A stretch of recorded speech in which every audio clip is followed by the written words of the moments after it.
আপনি মানে ওই সময়ও খুব আলোচিত হয়েছিলেন যখন পরীমনিকে গ্রেপ্তার করা হলো। সেই সময়টা খুব আলোচনা ছিল বিষয়টা। মানে একটু কি খুব ছোট্ট করে বলবেন যে একজন নায়িকার বাসায় মদ পাওয়া যাচ্ছে না কি পাওয়া যাচ্ছে তার জন্য র‍্যাবের এরকম চৌকস একটা টিম ইন্টেলিজেন্স মানে কি বলবো খুবই ওই তো চৌকসই বলব যে তারা এই বড় একটা টিম যেন একটা বিশাল জঙ্গি বাহিনী মানে জঙ্গিদের গ্রেপ্তার করতে যাচ্ছে এরকম একটা ভাবসাব নিয়ে কেন যাওয়া হলো? আচ্ছা, এটা একটা ইন্টারেস্টিং বিষয়। এটা আসলে আ আমার আসলে কোথাও এটা বলার সুযোগ হয় নাই। হুম, হুম। এটা অনেকে আমাকে অনেকবার পার্সোনালি জিজ্ঞাসা আমি এক্সপ্লেইন করেছি। But this is the first time that I am opening যে একটা পরীমনি নায়িকা পরীমনি উনি পার্সোনাল লাইফ এ কি করেন না করেন I had no interest, hmm, hmm. Right? উনি মদ খান কি খান না, কি করেন, বাসায় কি আছে না আছে, I didn't care. আমার জানারও দরকার ছিল না। এখন এই অপারেশনটা আমি যে still I remember that day আমার তখন দ্যাট ওয়াজ আমি মান্থটা ভুলে গেছি কোন মান্থে। তো পরীমনির অপারেশনের যাওয়ার সময় আমি I was returning to home. আমার বাসায় তখন বসুন্ধরা আবাসিক সিটিতে আবাসিক এলাকায় ভাড়া থাকতাম, মনে আছে আমার। তো পরীমনির অপারেশনে হঠাৎ করে ডিজি আমাকে ফোন দিয়েছেন। ডিজি ছিলেন এই যে মামুন সাহেব, হুম। আইজিপি মামুন চৌধুরী সাহেব, আব্দুল্লাহ মামুন। চৌধুরী আব্দুল্লাহ মামুন। উনি আমাকে ফোন দিয়ে বললেন যে পরীমনিকে ধরার একটা ইনস্ট্রাকশন আসছে আমার কাছে, আপনারা এটা এক্সিকিউট করেন। হুম, তো আমি বললাম, স্যার পরীমনিকে কেন ধরতে হবে? হুম, পরীমনিকে কেন ধরতে হবে? বলছে এটা ওনার নামে অনেক রকম কমপ্লেইন আছে, উনি ব্ল্যাকমেইল করেন, এটা করেন সেটা করেন। তাই বললাম, স্যার তার অপরাধটা কি, অপরাধে তাকে ধরা হবে আসলে? উম, কোনো স্পেসিফিক কেস? বলছে হয়তো কেস টেস করবে এরকম কিছু একটা। তাই বলছে, sir I am heading towards home, আজকে বা কালকে এরকম কোন টাইম ফ্রেম আছে? বলছে as soon as possible. Meanwhile IGP DG RAB ADG operations কেও ইনস্ট্রাকশনটা দিয়েছেন। আমি যখন চলে আসছি এডিজি অপারেশনস একটা টিম মুভ করে দিয়েছেন। হুম, মুভ করানোর পরে আমি কিন্তু বসুন্ধরা সিটিতে বাসায় যাওয়ার, বসুন্ধরা আবাসিক এলাকায় যাওয়ার পথেই কিন্তু আমি মোবাইল লাইভ দেখছি যে কি ডাকাত আসছে বা কেউ আসছে। হুম, পরিমণি তখন লাইভ করছিলেন যে আমার বাসায় কারা জানি হুম, অ্যাটাক করছে, হামলা করছে।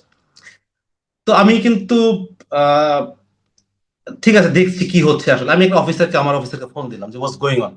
বলছে, স্যার আমাদেরকে তো এডিজি অপারেশনস ডাকছিলেন এবং র‍্যাব এবং ডিজিও বলছেন যে মুভ করতে, আপনি কি বাইরে আছেন? তো আমরা মুভ করে চলে আসছি। আমি বলছি ওকে ফাইন।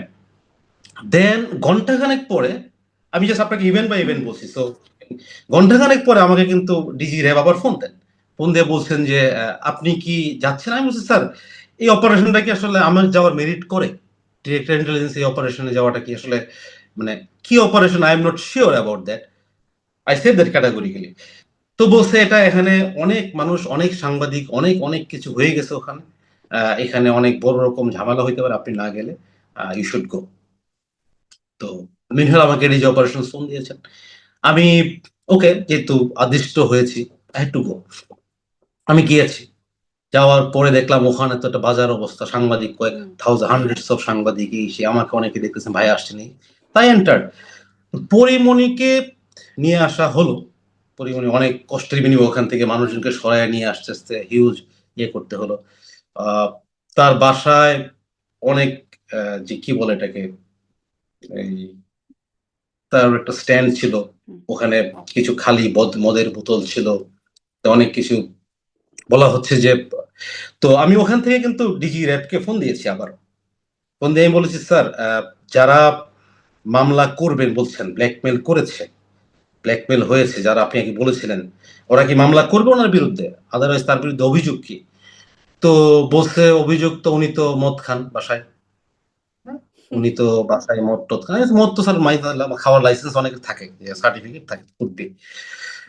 তো যাই হোক, ওনার র্যাবের ডিজি যেহেতু আদেশ করেছেন, এডিজি বলেছেন, ওনারা বলেছেন, আমি পরিমণিকে নিয়ে র্যাবের করে চলে আসলাম।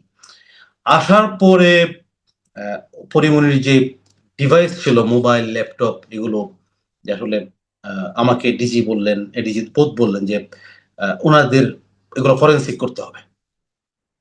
তো ফরেনসিক করতে হবে। ফরেনসিক ইয়ার কি বলে এটা আপনাকে র্যাবের ইন্টেলিজেন্স উইং একটা ফরেনসিক ল্যাব আছে, ফরেনসিক করা যায়। আবার ফরেনসিকের জন্য পুলিশ আছে, সিটিসিতে আছে, এনটিএমসি তে, সব জায়গায় ফরেনসিকের সিস্টেম আছে। তো মিডনাইটে এট অ্যারাউন্ড 12-12:30 আমি I left that RAB headquarter. আসার পরে রাতের বেলা আমাকে 3টার দিকে অফিসার ফোন দিয়েছে যে স্যার এই আমরা তো আসলে ওনার ডিভাইসগুলো ফরেনসিক করেছি, ওরকম স্পেসিফিক কিছু পাইনি হুম। যে আসলে কি ইয়েতে।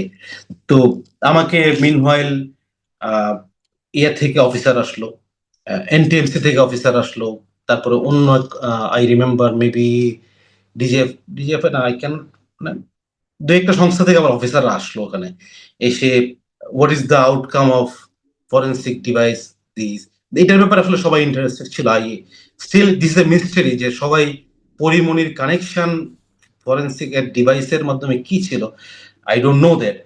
সো আমি শুধু ডিজিকে রাতের বেলায় ভোর রাতে আই রিমেম্বার আমি বললাম যে স্যার যদি ফরেনসিকের আউটকাম পেতে হয়, নিতে হয়, সো এটা র্যাব শুড ডিসক্লোজ টু,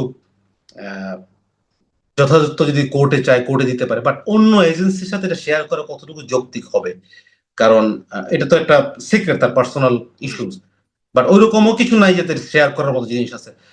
তো ডিজি আমাকে বললেন দেখেন এটা তো অনেক রকম, অনেকে ফোন দিচ্ছে আমাকে, অমুক ফোন দিচ্ছে, তমুক ফোন দিচ্ছে, একটু শেয়ার করতে হবে। আমি বলছি যে শেয়ার করতে আপনি অপারেশনটাও স্যার আসলে এটা কেউ হয়েছে, you know better, you took the decision, আর এই ফরেন্সিকের ব্যাপারটাও আপনি দিচ্ছেন, সো ইউ বেটার ডিল। আমি আসলে নট ভেরি ক্লিয়ার। দেন আসামি হিসাবে পরিমণিকে চালান দেওয়া হলো, তার বিরুদ্ধে মাদকের মামলা হলো, মাদক হলো, মামলা টামলা পাওয়া গেল, এন্ড অন দ্যাট ইভিনিং আমার পোস্টিং অর্ডার হয় র্যাব থেকে, আমার নাম দেওয়া হয় মিশনে, mission I was pending for mission in fact, তো আমার নাম দেওয়া হয়।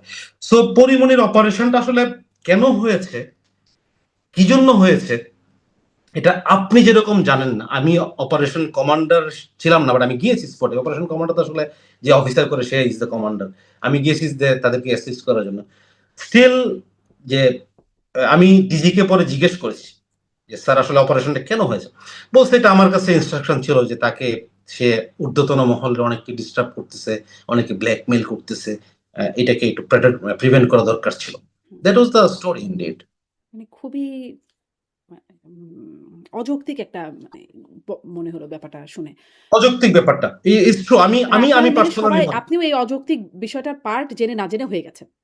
আমি পার্সোনালি যদি আমাকে এখনো বলেন that was not justified, hmm, still I tell that was not justified. যে পরিমণি একজন বাসায় যদি মদ খায়, হুম, আমার বাসায় যদি 2 বোতল মদ থাকে, ইটস নট অফেন্স। হুম।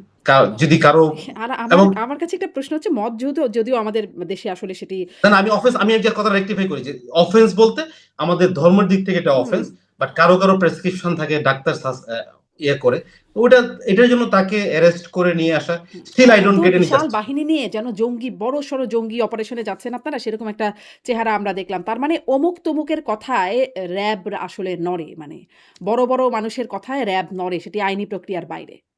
এটি একটা প্রমাণ। The exception is always there. হুম, আচ্ছা স্পষ্ট।